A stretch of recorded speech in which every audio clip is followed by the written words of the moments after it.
Oi, o audiobook vai começar. Se você quiser nos ajudar neste projeto, por favor, entre em apoia.se/Carlos Eduardo Valente. A partir de R$5 você pode nos ajudar a trazer um conteúdo de mais qualidade para você. Você também pode se inscrever em nosso canal do YouTube e tornar-se membro para ter conteúdos inéditos antes de qualquer outra pessoa. Espero que gostem do que vão ouvir. Um grande abraço a todos.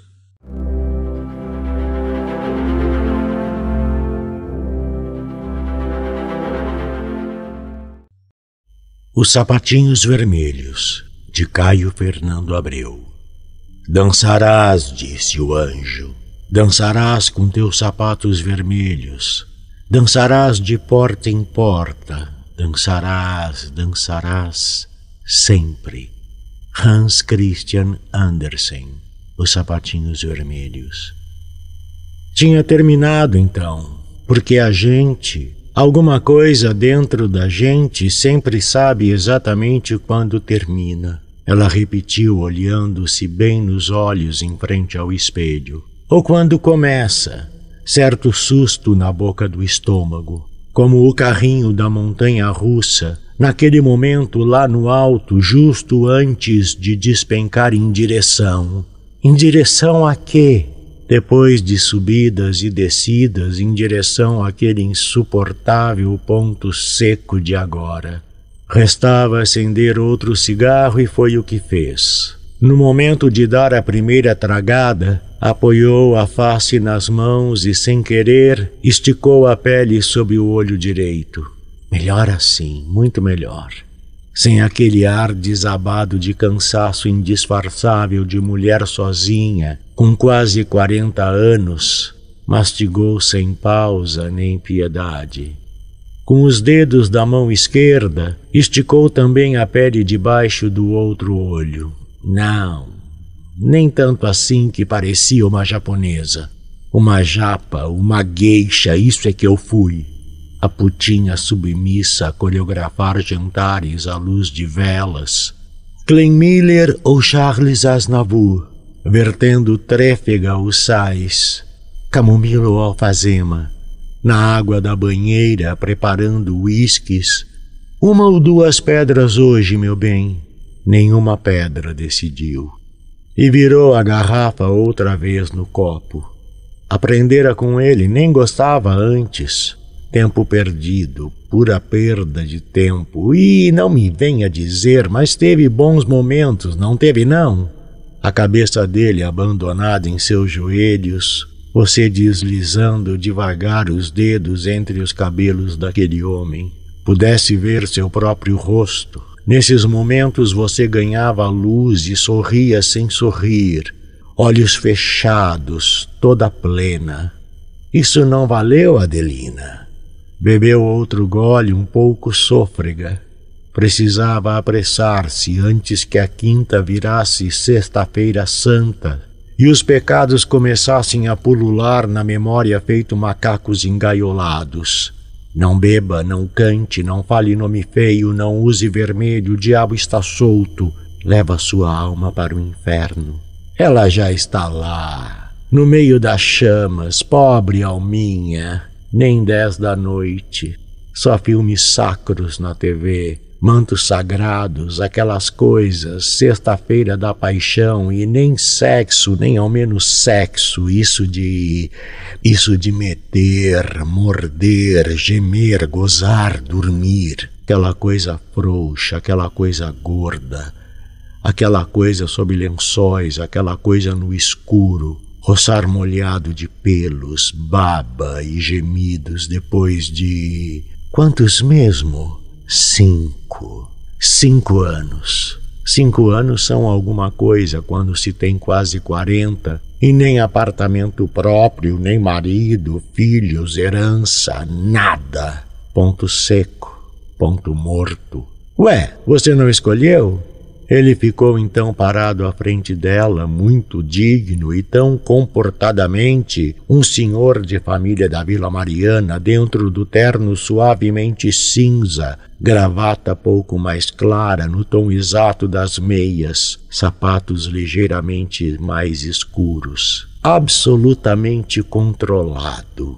Nem um fio de cabelo fora do lugar enquanto repetia, pausado, didático, convincente: "Mas, Adelina, você sabe tão bem quanto eu, talvez até melhor, a que ponto de desgaste nosso relacionamento chegou." Devia falar desse jeito mesmo com os alunos. "Impossível que você não perceba como é doloroso para mim mesmo encarar esse rompimento. Afinal, a afeição que nutro por você é um fato." Teria mesmo chegado ao ponto de dizer nutro? Teria sim, teria dito nutro e relacionamento e rompimento e afeto. Teria dito também estima e consideração e mais alto apreço e toda essa merda educada que as pessoas costumam dizer para colorir a indiferença quando o coração ficou inteiramente gelado. Uma estalactite ou estalagmite. Merda! Umas caíam de cima, outras subiam de baixo, mas que importa? Aquela lança fininha de gelo afiado, cravado com extrema cordialidade no fundo do peito dela. Vampira envelheceria séculos lentamente até desfazer-se em pó aos pés impassíveis dele. Mas ao contrário, tão desamparada e descalça, quase nua, sem maquiagem nem anjo de guarda, dentro de uma camisola velha de pelúcia, às vésperas da Sexta-feira Santa, sozinha no apartamento e no planeta Terra. Esmagou o cigarro, baixou a cabeça como quem vai chorar. Mas não choraria mais uma gota sequer, decidiu braba, e contemplou os próprios pés nus. Uns pés pequenos, quase de criança, unhas sem pintura, afundados no tapetinho amarelo em frente à penteadeira. Foi então que lembrou dos sapatos. Na segunda-feira, tentando reunir os fragmentos, não saberia dizer se teria mesmo precisado acender outro cigarro ou beber mais um gole de uísque para ajudar a ideia vaga a tornar forma. Talvez sim. Pouco antes de começar a escancarar portas e gavetas de todos os armários e cômodas, à procura dos sapatos que tinham sido presente dele, meio embriagado e mais ardente depois de um daqueles fins de semanas idiotas no Guarujá ou Campos do Jordão, tanto tempo atrás. Viu-se no espelho de má qualidade, meio deformada à distância, uma mulher descabelada jogando caixas e roupas para os lados, até encontrar na terceira gaveta do armário um embrulho em papel de seda azul clarinho. Desembrulhou cuidadosa. Uma súbita calma, quase bailarina em gestos precisos, medidos, elegantes. O silêncio completo do apartamento vazio, quebrado apenas pelo leve farfalhar do papel de seda, desdobrado sem pressa alguma. E eram lindos, mais lindos do que podia lembrar, mais lindos do que tinha tentado expressar quando protestou, comedida e comovida. "Mas são tão ousados, meu bem, não tem nada a ver comigo." Que evitava cores, saltos, pinturas, decotes, dourados ou qualquer outro detalhe capaz sequer de sugerir sua secreta identidade de mulher solteira e independente que tem um amante casado. Vermelhos, mais que vermelhos, rubros, escarlates, sanguíneos, com finos saltos altíssimos, uma pulseira estreita na altura do tornozelo, resplandeciam nas suas mãos. Quase cedeu ao impulso de calçá-los imediatamente, mas sabia instintiva que teria primeiro de cumprir um ritual.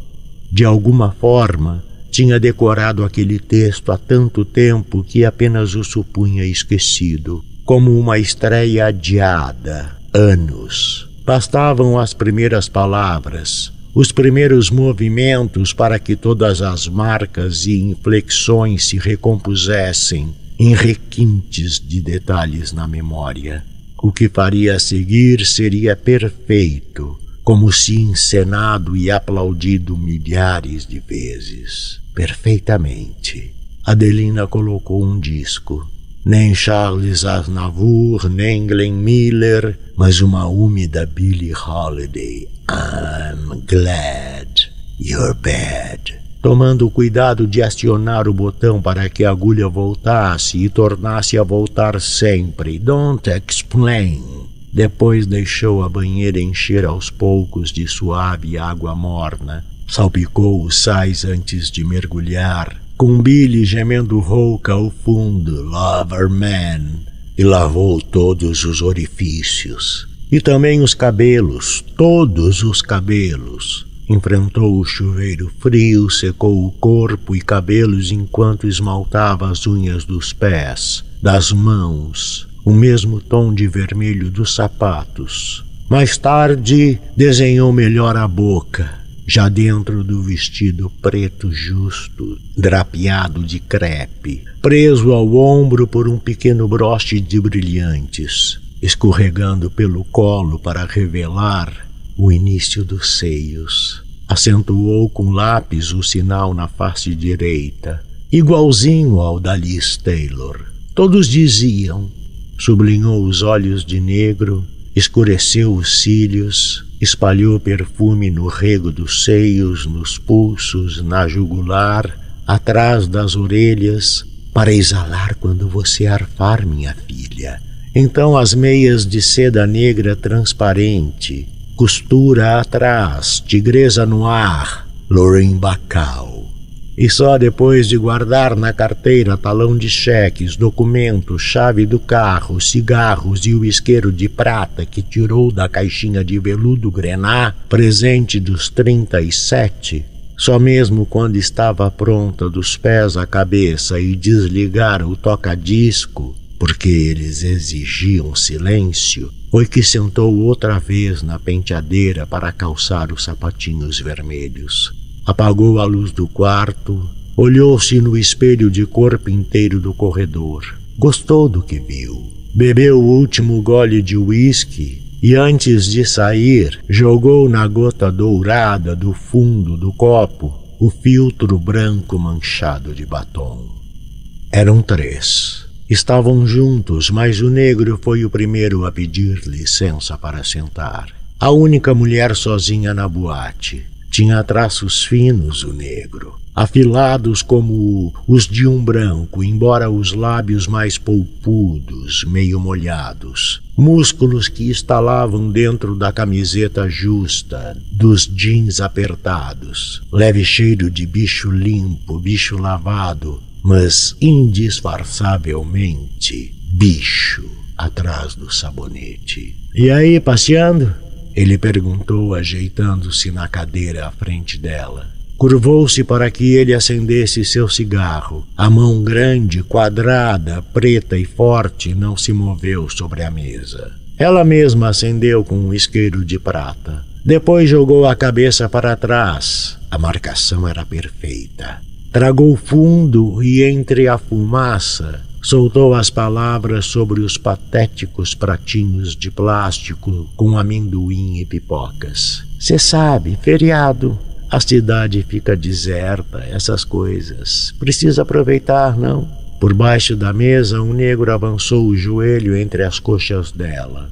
Cedeu um pouco, pelo menos até sentir o calor aumentando, mas preferiu cruzar as pernas, estudada. Que não assim, tão fácil. Só porque sozinha, e quase quarentona, carne de segunda, coroa. Sorriu para o outro, encostado no balcão, o moço dourado com jeito de tenista. Não que fosse louro, mas que tinha aquele dourado do pêssego quando mal começava a amadurecer, espalhado na pele, nos cabelos, provavelmente nos olhos que ela não conseguia ver sem óculos à distância. O negro acompanhou seu olhar, virando a cabeça sobre o próprio ombro. De perfil, ela notou. O queixo era brusco, feito a machado. Mesmo recém-feita, a barba rasgaria quando se passasse a mão.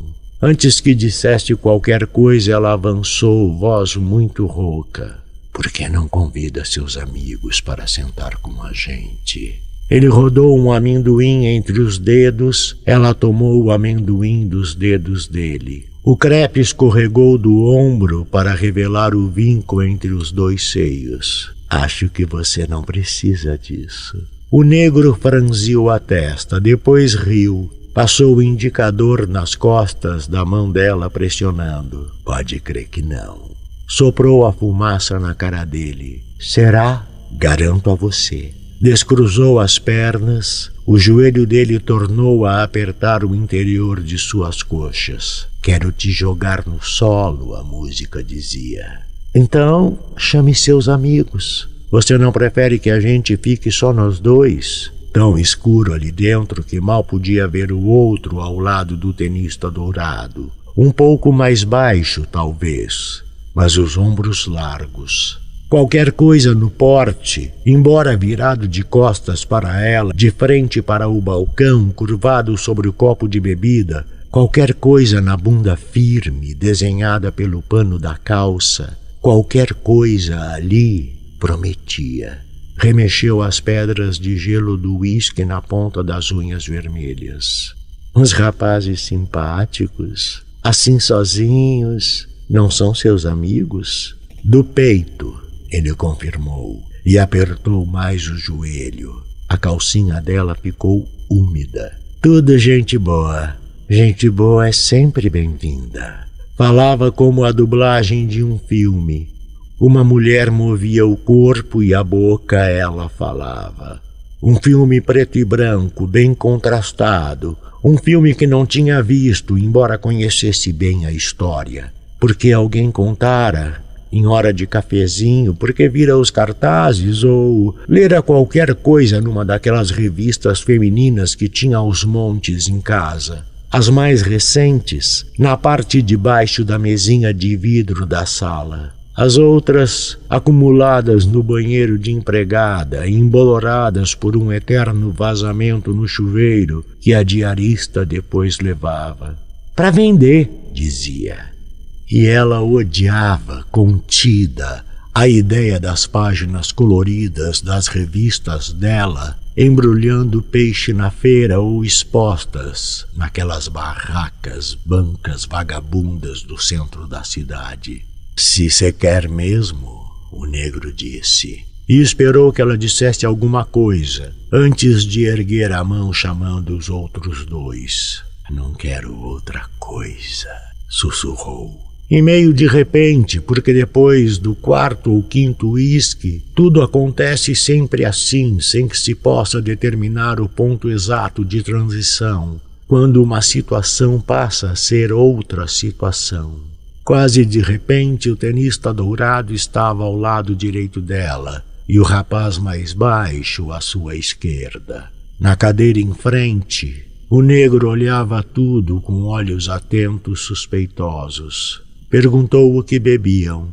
Eles disseram juntos e previsíveis. Cerveja.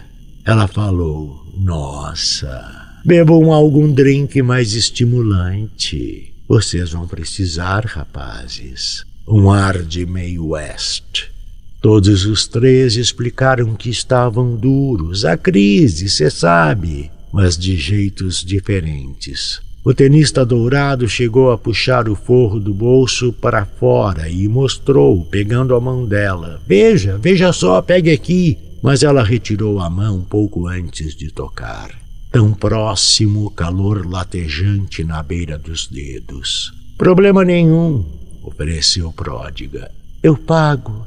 A fita da garrafa pela metade serviu do uísque dela ao negro e ao tenista dourado. não ao mais baixo, que preferia vodka. Natasha mesmo serve. Ela então atentou nele pela primeira vez. Todo pequeno e forte, cabelos muito crespos, contrastando com a pele branca, lábios vermelhos, barba de 2, 3 dias, quase emendada nos cabelos do peito fugidos da gola da camisa. Mãos cruzadas, um tanto tensas, unhas roídas sobre o xadrez da toalha. Cabeça baixa, concentrada em sua pequenez, repleta de vitalidade que, certeira, ela adivinhava, mesmo antes de provar. Pacientes, divertidos, excitados. Cumpriram os rituais necessários até chegar no ponto. Que o negro era Ares, jogador de futebol, mês que vem passa ao primeiro escalão ganhando uma grana. Sérgio ou Silvio, qualquer coisa assim. O tenista dourado, Ricardo, Roberto ou seria Rogério. Um bancário sagitariano fazia musculação e os peitos que pediu que tocasse eram salientes e pétreos, como os de um halterofilista. Sonhava ser modelo. Fiz até umas fotos. Quiser um dia te mostro, peladinho. E ela pensou: vai acabar me encher de viado rico. Do mais baixo só conseguiu arrancar o signo, Leão. Isso mesmo porque adivinhou. Não revelou o nome nem disse o que fazia. Estava por aí vendo qual era e não tinha saco de fazer social. Eu, Gilda. Ela mentiu retocando o batom. Mas mentia só em parte. Contou para o espelhinho porque, de certa forma, sempre fui inteiramente Gilda. Escorpião. E nisso dizia a verdade. Atriz. E novamente mentia, só de certa forma, porque toda a minha vida... Então dançaram, um de cada vez. O negro apoiou a mão pesada na cintura dela e, puxando-a para si, encaixou o ventre dos dois, quase como se a penetrasse assim, ao som de um Roberto Carlos, daqueles de motel, o côncavo, o convexo, tão apertado e rijo, que ela temeu que molhasse a calça. Mas de volta à mesa, ao acariciar disfarçada o volume, tranquilizou-se antes de sair puxada pela mão dourada do tenista dourado, que a fez encostar a cabeça entre os dois peitos dele. Cheiro de colônia, desodorante, suor limpo de homem embaixo da camisa polo amarelinha, lambeu a orelha dela, mordiscou a curva do pescoço, ao som de uma dessas trilhas românticas em inglês de telenovela, até que ela gemesse, toda molhada, implorando que parasse. O mais baixo não quis dançar. Quero foder você, rosnou. Pra que essa frescura toda? Foi quando ela levantou a perna, apoiando o pé na borda da cadeira, que todos viram o sapato vermelho. Depois dos comentários exaltados, as meticulosas preparações estavam encerradas. A boate quase vazia, sexta-feira instalada e era da paixão. Cinza cru de amanhecer urbano entrando pelas frestas. O único garçom impaciente, cadeiras sobre as mesas. Tinham chegado ao ponto vivo, o ponto quente. Para onde? Perguntou o tenista dourado. Meu apartamento, onde mais? Ela disse, terminando de assinar o cheque 3 estrelas, caneta importada. Mas afinal, com quem você quer ir? O negro quis saber. Ela acariciou o rosto do mais baixo. Com os 3, ora. Apesar do uísque, saiu pisando firme nos sapatos vermelhos, os 3 atrás. Lá fora, na luz da manhã, antes de entrarem no carro que o manobrista trouxe, e o tenista dourado fez questão de dirigir, os sapatos vermelhos eram a única coisa colorida daquela rua. Que tirasse tudo, menos os sapatos. Os 3 imploraram no quarto em desordem. Garrafa de uísque na penteadeira, Fafá de Belém antiga no toca-discos, escolha do tenista dourado. O negro queria Alcione. cinzeiro transbordante na mesinha de cabeceira. Tirou tudo, jogando para os lados, menos as meias de seda negra com costura atrás e os sapatos vermelhos. Nua, jogou-se na colcha de chenille rosa, as pernas abertas. Eles a cercaram lentos, jogando as orbas sobre o crepe negro. O negro veio por trás porque gostava assim, tão apertadinho. Ela nunca tinha feito, mas ele jurou no ouvido que seria cuidadoso. Depois mordeu-a nos ombros enquanto a virava de perfil muito suavemente, molhando-a de saliva com o dedo, para que o mais baixo continuasse a lambê-la entre as coxas, enquanto o tenista dourado de joelhos esfregava o pau pelo rosto dela até encontrar a boca. Tinha certo gosto também de pêssego, mas verde demais, quase amargo, e passando as mãos pelas costas dele, confirmou aquela suspeita anterior de uma penugem macia num triângulo pouco acima da bunda, igual ao do peito, acinzentado pelo amanhecer varando persianas, mas certamente dourado à luz do sol. Foi quando o negro penetrou mais fundo que ela desvencilhou-se do tenista dourado para puxar o mais baixo sobre si. Ele a prendeu toda, enquanto ela tinha a sensação estranha de que, ponto remoto dentro dela, dos dois lados de uma película roxa de plástico transparente, como num livro que lera, os membros dos dois se tocavam, cabeça contra cabeça. E ela primeiro gemeu, depois debateu-se, procurou a boca dourada do tenista dourado e quase chegou lá. Mas preferia servir mais uísque e fumar outro cigarro sem pressa alguma, porque pedia mais. E eles davam, generosos e absolutamente não se espantar quando então invertiam-se as posições, e o tenista dourado vinha por trás ao mesmo tempo que o mais baixo introduzia-se em sua boca, e o negro metido dentro dela conseguia transformar os gemidos em gritos cada vez mais altos. Fodam-se os vizinhos.